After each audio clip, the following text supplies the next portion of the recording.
All right, Shalom, Yasharala, it's your brother Yeridon with the Set of Return located here in Chicago. And I want to start out by giving all praise. It's called Halal Yumla, Yahweh Bashim, Yahweh Shai Bashim, Rakakwadash. Double honors to the apostles and elders of Great Millstone. Shalom to the Akim scattered throughout the four corners, preaching this word in super sincerity with discretion and discernment. And last but not least, Shalom to the Akim and a few Akwath and the children that might be tuning in too, though. So, yeah, man. I just want to come back with another quick lesson, man. I ain't got too many precepts, and I'm gonna try not to do too much talking, man. But yeah, it's almost time for us to get up out of here, man. Elder Apostle Tahar coined this year through the Spirit, um, the hopeful year that all prophecies come to pass. So we really vex, man. Every day we vex with the filthy conversation of the wicked, with the conduct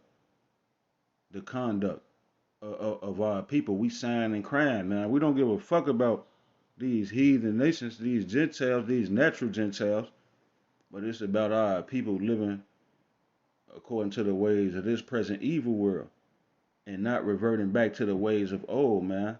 Walking humbly with that power, Yahweh Shem Shai, the God of the Bible, man. So our salvation is near. It's almost time for us to go. We just gotta continue to hold on and just endure, just be strong, take everything cheerfully. Cause it's all bad. I was just explaining to somebody the other day about birthdays, and it's like, just think about every day in your life. You might be a certain amount of years old. That means you had 365 days over and over and over and over again. And out of each set of those 365 days, I'm telling you that over 75% of them days was bad days, man. Over 50% of your life is bad times, man. Cause we in hell right now, man. It ain't gonna be peachy. So we need the Most High to save us. We not celebrating no birthdays, thinking the Most High for, oh, it's another year, man. It's my day. No, ain't nothing wrong with acknowledging that this is the day you made it another year laugh. You ain't get smoked or get judged by your how about Shem Shabbat. But we not accepting the customs of this world, man. We not with this shit. Everything we against this shit. And then on top of that, like, I'm a grown man. Like, I'm not finna get offended and get mad because nobody called me on my B-Day. Motherfucker gotta go to work and pay bills. You think I'm finna be mad because somebody not thinking about me because it's my day? The book of the Yaradon, chapter 3, verse 25. This is his day, his B-Day. He was born. Everybody celebrated. It never said none of that, man. So, yeah, long story short, we need to get up out of here, man, because this place is very vexing. So I'm gonna just kick it off, man. Luke 21 and 28 is saying, when these things begin to come to pass, then look up and lift up your heads. Yeah, look up, man. I stay looking up. It could be a cloudy day. It could be raining and snowing. I'm still looking for chariots through the clouds. Cause I can't wait until you come back and zap this bitch, man. All right. It's saying lift up your heads. Yeah, we looking up towards you. How about Shem Shai? Cause ain't shit down here. Ain't nothing down here. Ain't nothing nowhere. But death, man. The nigga across the street from me just a building just toppled down on him. They been working on this building, fixing the facade of this building for 2 years. Now they get to the back doing deep construction, and some was unleveled, and the bricks just collapsed on the man. They just took him, put him in the hospital. Cause you could be, they want to, everybody get off your ass, go to, ain't nothing wrong with working. We don't say it's nothing wrong with working, man. This is about the man state, what you working for. You got to understand that you ain't doing shit but building up this society. These people, millionaires, billionaires, you helping them to be millionaires and billionaires, and then you will cut somebody out or look down on them for they circumstances with their employment. Like I say, we ain't got nothing against working Hebrew Israelites. We encourage everybody to work. If a man don't work, let him starve. He shouldn't eat. But the point I'm saying is people go to work because they planning on stacking up money for their kids for the next 20 years. You want this shit to go on for another 10, 20 years. So Buddy was at work making his bread, and the building collapsed on his ass. So now what?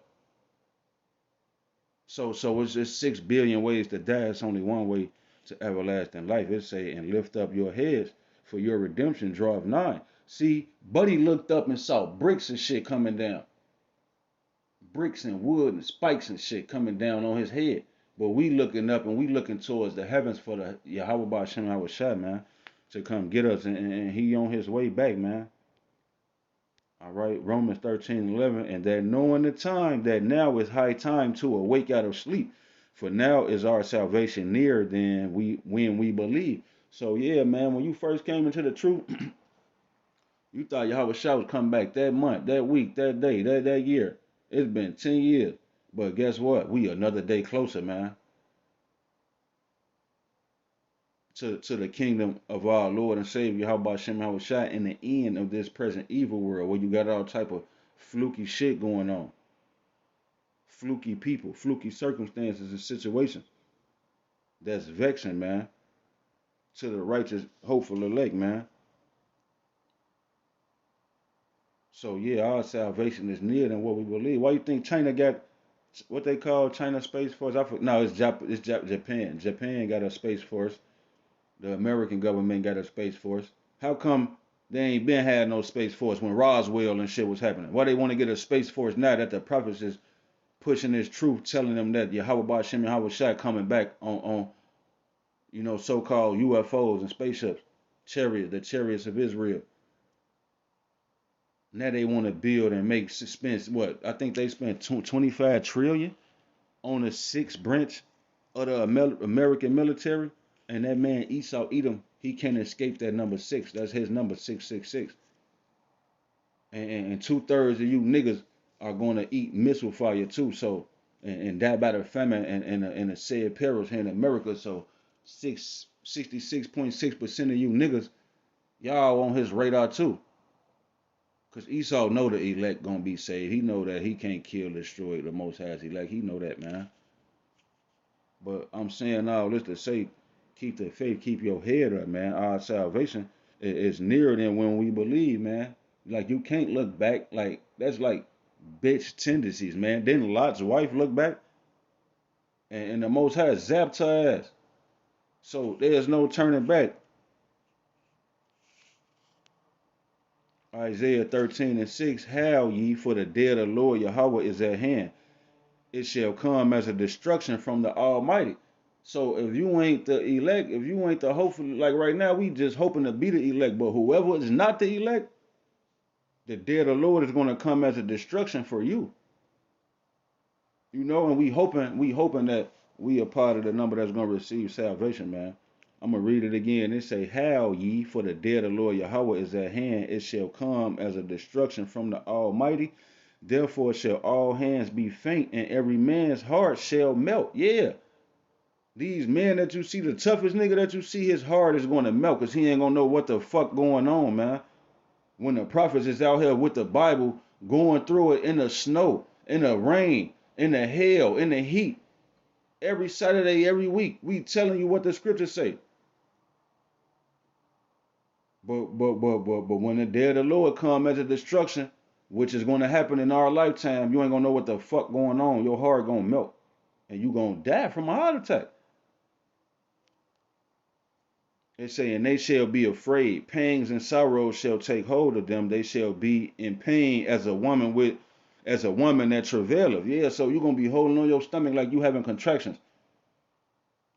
Because all of the hell that you got to go through. It say, they shall be amazed one at another. Their faces shall be as flames. Yeah, your face going to be as flames, as blackness, because you're going to be salty. All right, and it say they shall be amazed one at another. Y'all gonna be looking at each other like, damn, we ain't believe. We didn't believe that these men was the prophets and that the Lord was coming back for his people. What you thought his people meant?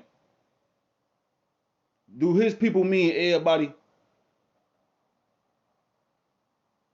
If I say, yeah, check it out, man, I want to take you to over here, these my peoples. Am I talking about everybody, man?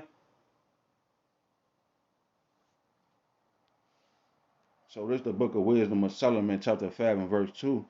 It say, when they see it, they shall be troubled with terrible fear. Let me go back to 1, man. Wisdom of Solomon 5 and 1. It say, then shall the righteous man stand in great boldness. We standing in great boldness It say before the face of such as have afflicted him. Yeah, we in the chief places of concourse when we have camp, man, where all nations breathe through. Mainly the so-called white man downtown Chicago. Cause we didn't preach in the hood. Don't give me that. Don't give us that. You can't say that we afraid to preach in the hood. We preached in the hood. Every hood that you can think of in Chicago, the Hundreds, Inglewood over east, out south, out west. We didn't did it, man. All right, so now we preaching in the chief place of concourse, man, downtown Chicago, and we telling the so-called white man in great boldness to his face. It say, then shall the righteous man stand in great boldness before the face of such as have afflicted him. Who afflicted us? Did the Chinese man afflict us? Yeah, he had a part in it too. So we telling him too. Did the so-called African man afflict us? Did he round us up and sell us to the so-called white man? Yeah, we on his ass too.